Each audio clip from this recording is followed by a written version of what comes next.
Taste the Daily.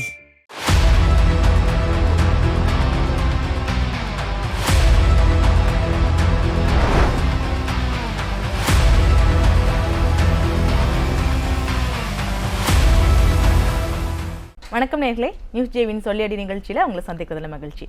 இன்னைக்கு நம்மோட அதிமுகவிலிருந்து திரு வடுகப்பட்டி சுந்தரபாண்டியன் இணைஞ்சிருக்கிறாங்க. அவங்க கிட்ட பேசலாம். வணக்கம் சார். வணக்கம் மேடம்.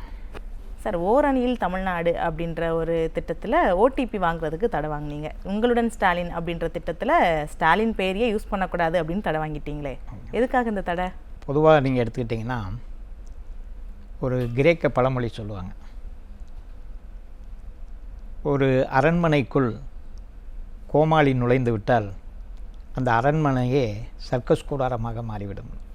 இன்றைக்கி அந்த மாதிரி நிலைமை தான் தமிழ்நாட்டில் இருக்குது. நீங்கள் ஓடிபி அப்படின்னு கேட்குறீங்க. அப்போ ஓடிபின்னு கேட்கும்போது உள்ள திராவிட முன்னேற்றக் கழகத்தினுடைய உறுப்பினர் சேர்க்கைக்காக ஒரு புது விதமாக வீடு வீடாக போய் உங்களுக்கு 1000 ரூபா வருதா, அது தொடர்ந்து வரணும்னா நீங்கள் எங்ககிட்ட உறுப்பினராக நீங்கள் சேர்ந்தால் தான் வரும். உங்களுக்கு அரசு நலத்திட்டங்கள் வந்துகிட்ருக்கா, இதெல்லாம் வரணும்னா இந்த ஓடிபி வரணும், இது வந்தால் மட்டும்தான்.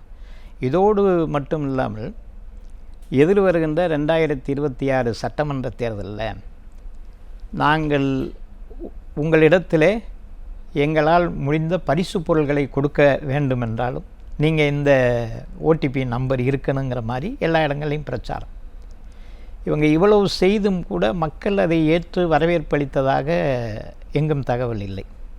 வலுக்கட்டாயமாக ஒவ்வொரு பொறுப்பாளரும் நாம் அதிகமாக சேர்த்திருக்கிறோம் என்ற பெயர் வாங்கணுங்கிறதுக்காக அவங்க போய் எல்லாமே பண்ணிகிட்டு இருந்தாங்க. இதில் இந்த ஓடிபி வாங்கிறது, நீங்கள் உறுப்பினராக சேருங்க, என்ன வேணாலும் பண்ணுங்கள், என்ன வேணுமா, ஏற்கனவே 2021 தேர்தலில் பல பொய்யான வாக்குறுதிகளை கொடுத்து அது இவங்க ஒரு பொய்யர்கள், திராவிட முன்னேற்றக் கழகத்தினுடைய ஆட்சியோ அல்லது திராவிட முன்னேற்றக் கழகத்தினுடைய தலைவர் தமிழ்நாட்டினுடைய முதலமைச்சர் திரு ஸ்டாலின் அவர்களோ ஒரு நம்பகத்தன்மையற்றவர், கொடுத்த வாக்குறுதியை காப்பாற்ற முடியாதவர் அப்படின்னு எல்லா தரப்புலையும், நீங்கள் அடித்தட்டு மக்களில் இருந்து நடுத்தர மக்களில் இருந்து அரசு ஊழியர்களிலிருந்து எல்லாருடைய மனநிலையில், இப்போ படிச்சுட்டு நீங்கள் வேலைவாய்ப்பு அலுவலகத்தில் பதிவு பண்ணியிருக்கிற இளைஞர்களும் சரி, அல்லது நான் ஆண்டுக்கு 5 லட்சம் பேருக்கு வேலை வாய்ப்பு கொடுப்பேன்னு சொன்ன வாக்குறுதியை நம்பி காத்திருந்த இளைஞர்களும் சரி, எல்லாருமே இப்போ நீங்கள் போட வேண்டிய வேலை வாய்ப்பை கூட போடாமல் நிறுத்தி வச்சுருக்கக்கூடிய. நீங்கள் இதெல்லாம் சொல்லுங்க, வாக்குறுதி நிறைவேற்றலை, வேலை வாய்ப்பு கொடுக்கல, இதெல்லாம் ஒரு பக்கம் இருக்கட்டும். சரி, ஓடிபி வாங்குறதுல கூட மக்களோட தகவல்கள் திருடப்படலாம் அப்படின்ற ஒரு அச்சம் இருந்தது. இப்போ அவங்க உங்களுடன் ஸ்டாலின் அப்படின்னு ஒரு 43-46 திட்டங்களை வச்சு இந்த முகாம்லாம் வச்சு கொடுக்குறாங்க. இதில் ஸ்டாலின் பேரை பயன்படுத்தக்கூடாது அப்படின்னா எதுக்காகனா, நீங்கள் நீதியரசர்கள் உன்னிப்பாக கவனிக்கிறாங்க. இப்போ இந்த திட்டத்தினுடைய சாராம்சமே என்னன்னு கேட்டிங்கன்னா, அனைத்து இந்திய அண்ணா திராவிட முன்னேற்றக் கழக பொதுச் செயலாளர் மாண்புமிகு எடப்பாடியார் அவர்கள் இப்போ சுற்றுப்பயணம் செய்து கொண்டிருக்கின்ற ஒவ்வொரு இடத்துலையும் அந்த மக்கள் எழுச்சியோடு இந்த பேப்பரை எடுத்து காமிச்சு இந்த திட்டங்கள் இதெல்லாம் சொல்லி, இது எப்போ இருந்திருக்கு, இதெல்லாம் ஏற்கனவே அரசு நடைமுறையில் இருக்கிறது தானே அப்படின்னு சொல்லி காட்டுறார். இந்த திட்டம் எதிலிருந்து உருவாச்சுன்னு கேட்டிங்கன்னா, சகோதரி உங்களுக்கு ஞாபகம் இருக்கும், புரட்சித் தலைவர் எம்ஜிஆர் இருக்கும்போது அவர் ஆட்சிக்கு வந்த உடனே கணக்கு பிள்ளைன்னு ஒவ்வொரு இடத்துல இருந்தாங்க. இந்த கணக்கு பிள்ளைகள்லாம் எடுத்துட்டு அரசு ஊழியர்களாக படித்த இளைஞர்களுக்கு வேலை வாய்ப்பாக விஓஓ, கிராம நிர்வாக அலுவலர்னு பதவி போட்டாங்க. போட்ட உடனே அது வரைக்கும் ஒரு மிகப்பெரிய கடினமாக இருந்தது. ஒரு வாரிசு சர்டிஃபிகேட் வாங்குறதா இருந்தாலும் சரி, அல்லது ஒரு டெத் சர்டிஃபிகேட் இவங்க தான் கொடுக்கணுங்கிற நிலை இருந்தது. அதை கொண்டு வந்து எம்ஜிஆர், புரட்சித் தலைவர் எம்ஜிஆர் கொண்டு வந்து இந்த விஓ அப்படின்னு போட்டு அந்த விஓக்கள்கிட்ட எல்லாருமே மனு கொடுக்குற மாதிரி, அரசு திட்டங்கள் வேணுமா அந்த கிராம நிர்வாக அலுவலர், வாரிசு சான்றிதழ் வேணுமா கிராம நிர்வாகம், இதுதான் பரிணாம வளர்ச்சி. சரி, இது நடந்துகிட்டு இருக்கும்போதே என்னாச்சுன்னு கேட்டிங்கன்னா, அப்புறம் இந்த மக்கள் அலையிறதை பார்த்துட்டு சமபந்தின்னு சொல்லி ஒரு திட்டம், ஸ்கீம், இது எல்லாருக்குமே தெரியும். இப்போ ரெவன்யூ டிபார்ட்மெண்ட்டில் இருக்கிறவங்களுக்கு எல்லாத்துக்குமே தெரியும். சமபந்தி அப்படின்னு ஒரு இது போடுவாங்க. அந்த தாலுகாவில் ஒவ்வொரு பீர்கா எடுத்துக்கிடுவாங்க. அந்த பீர்காவில் போய் என்ன குறைபாடுகள் இருக்கோ அதை அந்த ரெவன்யூ டிபார்ட்மெண்ட்டில் இருக்கக்கூடிய மனுவை கொடுக்கலாம். அதே மாதிரி நீங்கள் பெயர் மாற்றம் பத்திரப்பதிவுத்துறையில் போய் நீங்கள் பண்ணிட்டு வந்தீங்கன்னா நீங்கள் பெயர் மாற்றம் பண்ணணும், வீடு பெயர் மாற்றம் பண்ணணும், இபி பெயர் மாற்றம் பண்ணணும், அல்லது இந்த ஸ்கீமில் அறிவிக்கப்பட்டிருக்கக்கூடிய அரசினுடைய சின்ன சின்ன ஆவணங்களை எல்லாம் சரி பண்ணணும்னா நீங்கள் இந்த சமபந்தியில் போய் மனு கொடுத்தீங்கன்னா அதை ஒரு ஐஏஎஸ் கேடரில் இருக்கக்கூடிய சப்கலெக்டர் வந்து பார்ப்பார். அதுலேயும் நம்மளால் முடியலன்னா ஒவ்வொரு மாவட்ட ஆட்சித்தலைவர் அலுவலகத்துலேயும் அந்த மாவட்ட ஆட்சியர் திங்கட்கிழமை எல்லாருக்கிட்டையும் காலையில் 10 மணிலேருந்து 12 மணி வரைக்கும் மனு வாங்குவாங்க. இது வாங்கிட்டால் இதனுடைய சிறப்பம்சம் என்னன்னு கேட்டிங்கன்னா, சமாபந்தியில் வாங்கின அந்த மனுக்களுக்கு உடனடியாக அவங்க பரிசீலனை செய்யணும். இந்த சமாபந்தின்னு கொண்டு வந்தது புரட்சித் தலைவி அம்மா அவர்கள். அது எடப்பாடியார் ஆட்சி காலம் வரைக்கும் வந்துச்சு. ஆனால் இப்போ அந்த சமாபந்தியை நிறுத்திட்டாங்க. இந்த ஒரு சமீப காலமாக அது நடந்ததாகவே எங்குமே இல்லை.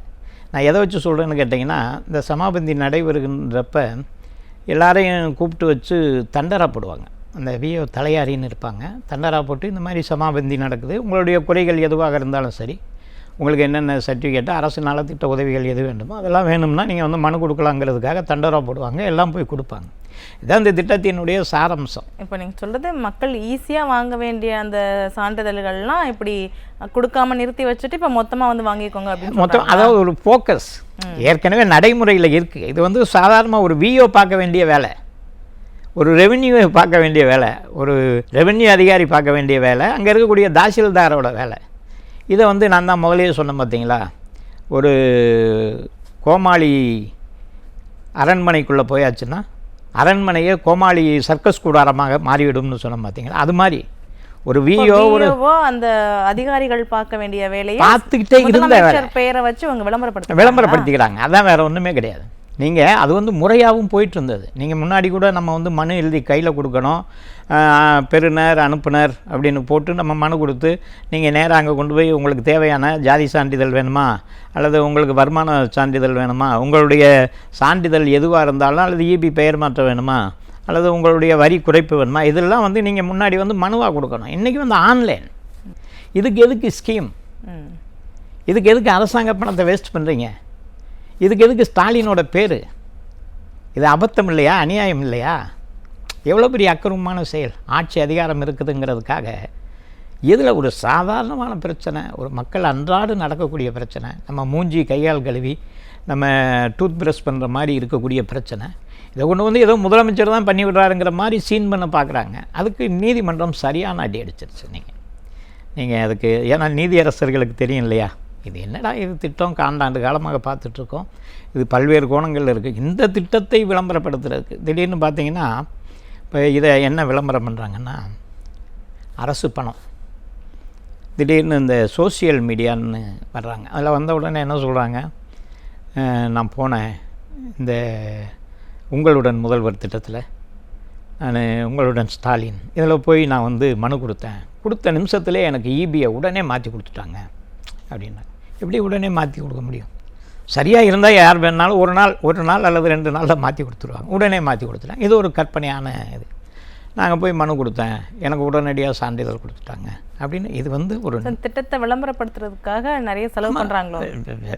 திட்டத்தை விட இது நடைமுறையில் இருக்கிற திட்டம். இந்த திட்டத்தினால அவருக்கு விளம்பரம் தேடி அதிகமாக, ஏற்கனவே நம்ம வந்து நிதி பற்றாக்குறையில் இருக்கோம். இந்த நிதி பற்றாக்குறையில் இருக்கக்கூடிய அரசாங்கம் தேர்தல் வருது, இந்த தேர்தல் ஆதாயத்துக்காக அரசு பணத்தை பயன்படுத்திக்கிறாங்க. இதை விட ரொம்ப ஒரு மட்டரகமான செயல் என்னன்னு கேட்டிங்கன்னா, இந்த திட்டத்தை ஒவ்வொரு மாவட்ட ஆட்சித்தலைவரும் பார்த்துக்கிட்டு இருக்காங்க. இந்த திட்டத்தின் பேரில் இல்லை, திங்கக்கிழமை பொதுமக்களிடத்தில் மனு வாங்குறது அந்த ஸ்கீம். இது வந்து இப்போ நேற்று அல்ல, புரட்சித் தலைவி அம்மா காலத்திலேருந்து எடப்பாடியார் காலம் வரைக்கும் அந்த திங்கக்கிழமை நீங்கள் சாதாரணமாக எல்லா மக்களுக்கும் தெரியும், திங்கக்கிழமை மாவட்ட ஆட்சி தலைவர் கையில் போய் இந்த மனுவை கொடுத்தாச்சுன்னா அதுக்குரிய பதில், இந்த மனுவினுடைய இது என்ன, அது அந்த ஒரு 2-3 நாளைக்குள்ளேயே வந்துடும். அந்த ஐஏஎஸ் கேடரில் இருக்கக்கூடிய மாவட்ட ஆட்சித் தலைவர்கள் அதை பார்த்துட்டு இருக்காங்க. இப்போ நீங்கள் சொன்ன மாதிரி மாவட்ட ஆட்சித்தலைவர்லேருந்து அதிகாரிகள் வரைக்கும் இந்த திட்டத்தில் இருக்கிறதுனால சாதாரண மக்கள் வந்து அவங்களுக்கு செய்ய வேண்டிய சேவையை வந்து அதிகாரிகள் செய்ய முடியல அப்படின்ற ஒரு குற்றச்சாட்டும் எழுந்திருக்கு.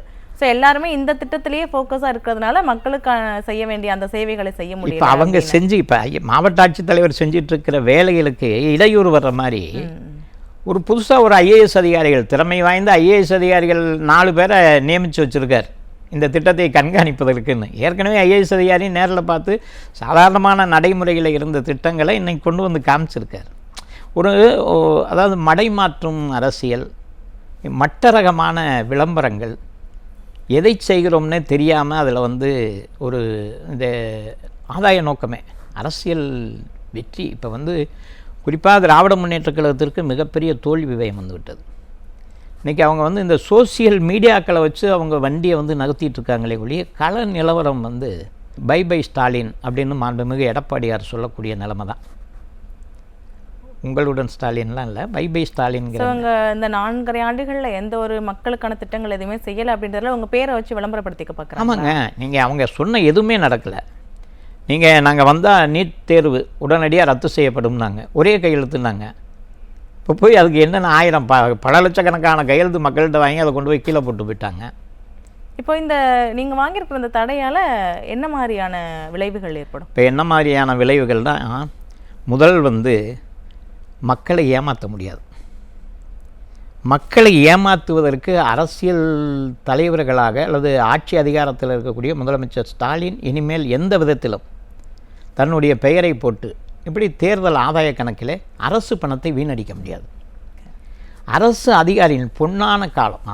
அரசு அதிகாரிகளுக்கு வேலை போல ஏற்கனவே அதிகம். நீங்கள் நிரப்பப்பட வேண்டிய பணிகளை போல நிரப்பாமல் இருக்கார்.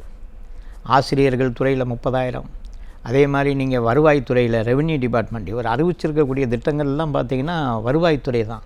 வருவாய்த்துறையெல்லாம் வேலை பலுவில் இப்போ நீங்கள் ஒரு 4 பீர்காக்களை 2 விஓ பார்க்க வேண்டிய நிலைமை, ஒரு ஆரை பார்க்க வேண்டிய நிலைமை. காரணம் என்னென்னா போஸ்டிங் போடாதது. நான் 5 லட்சம் பேருக்கு வேலை வாய்ப்பு கொடுப்பேன்னு சொல்லிட்டு முதலமைச்சர் ஸ்டாலின் ஏமாற்றிட்டுருக்கார். யாருமே வேலை பார்க்க முடியாத சூழ்நிலை. இப்போ அவங்களுக்கு ஏற்கனவே இருக்கிற வேலை பளு, அவங்களுக்கு வந்து ஏற்கனவே ஆன்லைனில் வந்தது. அதுக்கு அவங்க மாவட்ட ஆட்சித்தலைவருக்கு பதில் சொல்லணும். இப்போ இது வேறு இடையில போயிடுறாங்க. இதில் கட்சிக்காரங்க வேறு, திமுகவை சார்ந்தவர்கள் வேறு உள்ளே போயிட்டு உருட்டல் மிரட்டல். அந்த அரசு நிகழ்ச்சி நடக்கிற இடத்துல ஏதோ திமுக கட்சி தான் நடத்துது அப்படிங்கிற மாதிரி ஒரு மாய தோற்றத்தை உருவாக்குவது. இவ்வளவுலையும் மன உளைச்சலோடு அந்த அதிகாரிகள் வேலை பார்க்குறாங்க. அந்த மாதிரி சூழ்நிலையெல்லாம் தடுக்கப்படுது. அந்த விண்ணப்பத்திலையுமே அவங்களோட கட்சி கொடி சின்னம் இதெல்லாம் போடுறாங்க. இது எவ்வளோ பெரிய அநியாயம், எவ்வளோ பெரிய அக்கிரமம். ஒரு சாதாரணமாக நீங்கள் நினச்சி பாருங்கள், எவ்வளோ ஒரு மக்களுடைய வரிப்பணம். நம்ம ஏற்கனவே நீங்கள் 5 லட்சம் கோடி கடன் வாங்கி வச்சுட்டீங்க. 5 லட்சம் கோடி இந்த 4 வருஷத்தில் 5 லட்சம் கோடி. நீங்கள் உங்கள் ஆட்சி இன்னும் ஒரு 6 மாதம்தான். நீங்கள் இடைக்கால பட்ஜெட் போடும்போது தெரியும் நீங்கள் எவ்வளோ வாங்கி வச்சுருக்கீங்க என்ன ஏதுன்னு. இல்லை மறைக்கப்பட்ட கடன்லாம் எவ்வளோன்னு தெரியும். அப்போ அந்த மாதிரி சூழ்நிலையில் இன்னும் மக்களுக்கு வரிச்சுமை ஏற்ற மாதிரி இவ்வளோ தூரம் கொண்டு வர்றீங்கன்னா எவ்வளோ பெரிய ஒரு அபத்தமான சூழ்நிலை. ஏற்கனவே வரிச்சுமையால் மக்கள் பாதிக்கப்பட்டுருக்காங்க. ஸோ இந்த திட்டங்கள் எல்லாமே அவங்க தேர்தல் ஆதாயத்துக்காக தான் பண்ணுறாங்களா? 100%. வேறு எதுக்காக பண்ணுறாங்க? ஏன் இந்த 4.5 வருஷம் பண்ணியிருக்கலாமே? நீ தேர்தலுக்கு 6 மாதம் தானே இருக்குது, ஏன் இப்போ வந்து பண்ணுறீங்க? ஏன் 2024 பண்ணியிருக்கலாம், 23 பண்ணியிருக்கலாம், 22, 21 பண்ணியிருக்கலாம், வந்தவுடன் செஞ்சுருக்கலாம். இது நடைமுறையில் இருக்கிற வேலைங்க. இது வந்து எந்த அரசாங்கம் வந்தாலும் இது வந்து நடைமுறையில் இருக்கிற வேலை. இது பேர் வந்து புதுசாக ஸ்டிக்கர் ஓட்டுறார். எப்படி மாண்புமிகு எடப்பாடியார் அவர்கள் கொண்டு வந்த அந்த அடித்தட்டு பணிகள், ஒவ்வொரு பேருந்து நிலையங்கள், பாலங்கள், அந்த மக்கள் பணிகளுக்கான அந்த நிலையங்களை பூரா மாண்புமிகு எடப்பாடியார் உருவாக்கினார். மருத்துவக் கல்லூரிகளை உருவாக்கினார், கட்டடங்களை உருவாக்கினார். அதே மாதிரி பல கலைக்கல்லூரிகளை கொண்டு வந்து கட்டடங்களோடு கொண்டு வந்தார். அதுக்கெல்லாம் வந்து அவர் முடிஞ்ச அளவுக்கு திறந்து வச்சுட்டு போனதுக்கு பிறகு இவர் வந்து ஸ்டிக்கர் ஒட்டி வச்ச மாதிரி அரசில் இருக்கக்கூடிய இந்த சராசரியான வேலைகளை திரும்ப அதிலேயே ஸ்டிக்கர் ஒட்டிகிட்ருக்காரு. அவ்வளோதான், வேறு ஒன்றும் கிடையாது. இல்லை, இப்போ 4.5 ஆண்டுகளில் எதுவும் பண்ணலை அப்படின்னு சொல்கிறீங்க. அது மக்களுக்கும் தெரியும். இப்படி ஒரு திட்டத்தை கொண்டு வந்து விளம்பரப்படுத்தினா மட்டும் மக்களுக்கு அதை நம்பிடுவாங்களா? அந்த ஆரம்பத்திலே உங்கள்கிட்ட சொன்னேனே, மக்கள் 100% இந்த ஆட்சி மேலே நம்பிக்கை இல்லை, பை பை ஸ்டாலின்கிற மனநிலையில் இருக்காங்க. அதை வந்து போக்குறதுக்கு என்னென்ன செய்யலாம்னு மடைமாற்றும் அரசியல் நடத்திட்டுருக்காங்க. மீடியாக்கள், சோசியல் மீடியாக்களை எவ்வளவு ஆதாயமாக பயன்படுத்தணுமோ அபத்தமாகவும் அபாண்டமாகவும் எப்படியெல்லாம் பொய் செய்திகளை வெளியிடணும், தனக்கு சாதகமான செய்திகளை ரொம்ப முன்னிலைப்படுத்தணும் அப்படிங்கிறதுல வந்து திமுக சர்க்கார் முன்னணியில் இருக்காங்களே ஒழிய மக்களுக்கான எந்த திட்டங்களும் இல்லைங்க. பார்க்கலாம் சார். நன்றி. ரொம்ப உங்கள் நேரத்தை செலவிட்டு உங்கள் கருத்துக்களை பகிர்ந்து. நன்றி. இதுக்கு மேலாவது மக்கள் பணத்தை வீணடிக்காமல் இருக்கிறாங்களா அப்படின்றத இனி வரும் காலங்களில் பார்க்கலாம். நன்றி. நேர்களை மீண்டும் ஒரு நிகழ்ச்சியில் சந்திக்கலாம். நன்றி, வணக்கம்.